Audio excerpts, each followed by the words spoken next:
ni ku itariki ya 31 ukwezi kwa karindwi umwaka w'ibihumbi 2020 akaba ari umunsi wa nyuma usoza ukwezi kwa karindwi mbere yuko twinjira mu kwezi kwa munani, akaba hari ku munsi w'ejo aribwo rero tuzinjira mu kwezi gushya kwa munani tuva mu kwezi kwa karindwi. Reka nizere ko mwese mukomeje kugubwa neza ndetse munakomeje kugira ibihe byiza aho muherereye hose, yaba bari mu karere k'ibiyaga bigari ku mugabane wa Afurika ndetse no hakurya y'umugabane wa Afurika. Mwese reka nkomeze kubifuriza kugubwa neza ndetse no gukomeza kugira ibihe byiza aho muherereye hose. Ikindi kandi reka nkwibutse ko ushobora kuba wajya munsi ya video yawe hepfo gato mu ruhande rw'iburyo ujye wa mbere mu kuba wabona inkuru zacu mu gihe tumaze kuzitegura ndetse no kuzitunganya. Hanyuma tujye kurebera hamwe amakuru atandukanye akomeje kugenda avugwa muri iki gitondo cyo ku itariki ya 31, aho rero mu buryo bw'incamake tujye kurebera hamwe inkuru ivuga ko urubanza rwa Profeseri Karuranga Egide wayoboraga UNIC rwasubitse kuko rero uyu mugabo ari mu kato. Turaza kwerekeza muri Repubulika Iharanira Demokarasi ya Kongo, umusirikare yarashe abaturage 12 barapfa,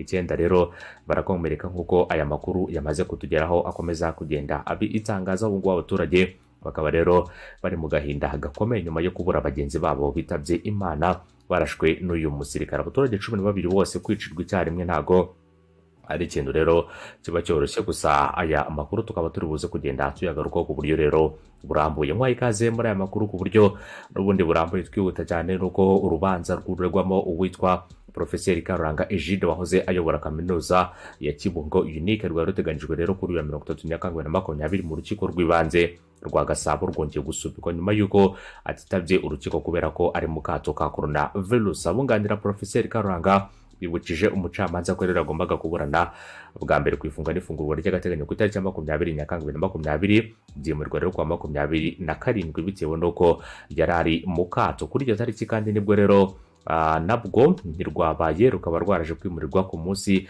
ariko nabwo rero ntago rwigeze ruba. Abahagarariye rero ubushinjacyaha bahise babwira urukiko ko rero isi n'u Rwanda rurimo byugarijwe n'icyorezo cya coronavirus. Bavuga ko rero Profeseri Karuranga Egide agiye rero gupimwa coronavirus kandi ko upimwe ahita ashyirwa mu kato k'iminsi 17. Ubushinjacyaha kandi bwahise busaba urukiko ko uyu Profeseri Karuranga Egide yazagaragara mu rukiko nibura nyuma y'iminsi 14 nyuma yo kugaragaza niba afite icyorezo cya COVID-19 cyangwa se ntacyo afite. Abunganizi ba Profeseri Karuranga rero barimo Maître Kiroha Olivier babwiye umucamanza ko ibyo bushinjacyaha bwavuze bitahabwa agaciro kuko rero ubunganira agombaga kuburana kwa 20 z'ukwezi kwa karindwi 2020. Yahise rero abaza ubushinjacyaha impamvu basaba iminsi 14 ngo umukiriya wabo aburane kandi icyo gihe mu minsi 30 asabirwa gufunga y'agateganyo izaba yararangiye. Urukiko rero rwasuzumye inzitizi ku ibura rero rya Profeseri Karuranga. Umucamanza avuga ko urukiko rwasanze impamvu atabasha kuboneka ari uko rero afungiye kuri sitasiyo ya polisi iri muri Kicukiro kandi ikaba iri mu kato mu rwego rwo kwirinda ikwirakwira rya coronavirus. Yavuze ko rero aricyo gituma adashobora kurekurwa rero ngo yitabe urukiko kandi rero ko nta wabirenganyirizwa kuko ari icyorezo cyugarije isi cyabiteye. Yavuze ko kandi bitewe n'uko uyu Profeseri Karuranga yagombaga kuburana ku ifungwa n'ifungurwa ry'agateganyo atemerewe no guhagararirwa nk'uko rero biteganywa n'amategeko. Ku bw'izo mpamvu rero umucamanza yavuze ko urukiko rwasanze inzitizi zatanzwe rero n'abunganira Profeseri Karuranga Egide zitahabwa agaciro kandi ko yataburanishwa mu gihe atitabye urukiko. Umucamanza yavuze ko urukiko rwanzuye ko urubanza rwa Profeseri Karuranga rusubikwa rukazasubukurwa ku itariki ya 13 Kanama 2020. Profeseri Karuranga Egide wahoze ayobora kaminuza ya Kibungo rero iherutse gufungwa yatawe muri yombi ku itariki ya 3 Nyakanga 2020 akurikiranyweho icyaha cyo gukoresha nabi umutungo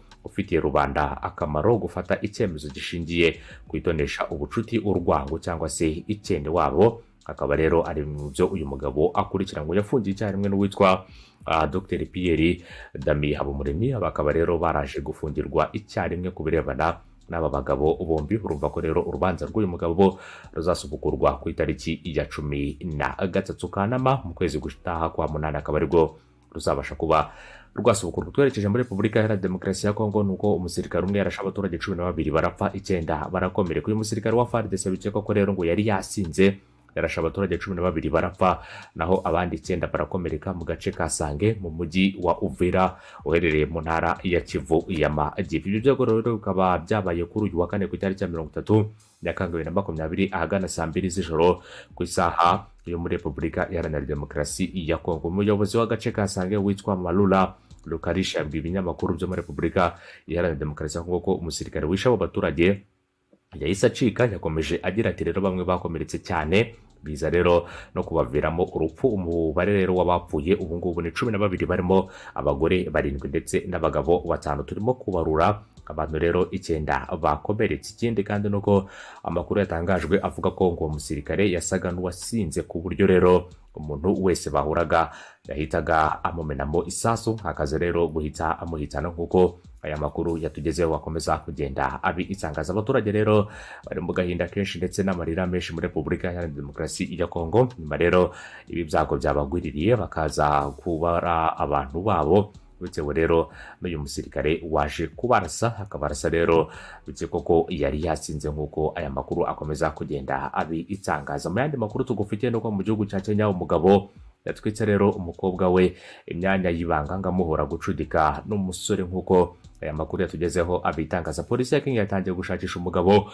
ukurikirana gukubita ndetse no gutwikisha umukobwa we ipasi ku matako n'ibindi bice rero bigize imyanya y'ibanga muhora gukundana n'umusore. Iki gikorwa cy'ubugwari ndetse cy'ubunyamaswa kikaba cyabereye mu gace ka Bukembe ho mu karere ka Kanduyi mu ntangiriro z'iki cyumweru. Nyina w'uyu mukobwa w'imyaka 16 avuga ko umugabo rero yasazwe ndetse yanasanzwe n'uburakari nyuma rero yo kubwirwa n'abaturanyi babo ko hari rero umusore wo muri ako gace ukundana n'umukobwa wabo. Mu kiganiro gito uyu mukobwa utavuzwe amazina kubw'umutekano yahaye ikinyamakuru Nairobi News nyuma rero yo kumusanga aho arwariye, yavuze ko rero byageze ndetse anatangaje ko uko byagenze kugeza rero aho se amutwikisha ipasi. Yagize ati rero yaramamagaye mu nzu afunga imiryango, ubundi aranzereka atangira kunkubita mbere iyo kuntwika, nyuma rero yo guhohotera umukobwa we uyu mugabo yahise aburirwa irengero. Ikindi kandi nuko umuyobozi wa polisi muri aka gace witwa Wilson Nanga yavuze ko polisi